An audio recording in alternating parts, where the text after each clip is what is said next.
Hello dear student, আজ আমি তোমাদের পঞ্চম শ্রেণীর প্রাইমাটিনের বাংলা 4 নম্বর স্কুল থেকে করে দেখাচ্ছি। তো তোমরা দেখে নাও। শীতের 1 নম্বরে রয়েছে শীতের প্রখর উত্তর হবে প্রত্যুষে, মাথার উপর দিয়ে দলে দলে বুনো হাঁস উত্তর দিকে উড়ে চলেছে। তো 3 নম্বর প্রশ্নটা দেখো, দরবার শব্দের অর্থ হলো সভা। 2-এর 1 গল্প বুড়ো তল্পিটায় কি আটকে গেছে, এর উত্তরে লিখবে হট্টমেলার হাটখানা। 2-এর 2 রবীন্দ্রনাথ নিজেকে কোন চরিত্রের সঙ্গে তুলনা করেছেন, এর উত্তরটা তোমরা রায়মার্টিনের সহায়িকা বইতে 52 পাতায় উত্তরটা বিস্তারিত পেয়ে যাবে। আর তবু আমি এই প্রশ্নের উত্তরটা বলে দিয়েছি, লিভিংস্টন চরিত্রের সঙ্গে তুলনা করেছেন। ঠিক আছে।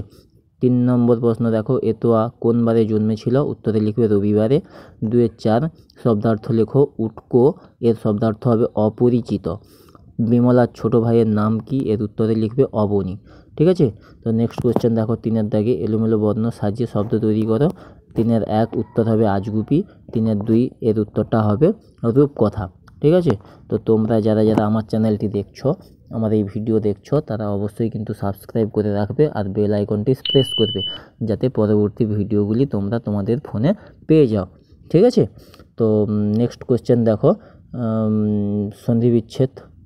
সন্ধিবদ্ধ করো। 4-এর 1 রয়েছে ভরা যুক্ত দুপুর সমান ভর দুপুর, আর বৃষ যুক্ত তি সমান এর উত্তরে লিখবে বৃষ্টি। ঠিক আছে। তো আজকের ভিডিওটি এই পর্যন্ত। পরবর্তী 5 নম্বর স্কুলটি দেখার জন্য তোমরা দেখতে থাকো আমার চ্যানেল ঈশান টিভি। ঠিক আছে। তো নেক্সট ভিডিওতে আমি কিন্তু 5ম শ্রেণীর 5 নম্বর স্কুল থেকে করে দেখাবো। Thanks for watch.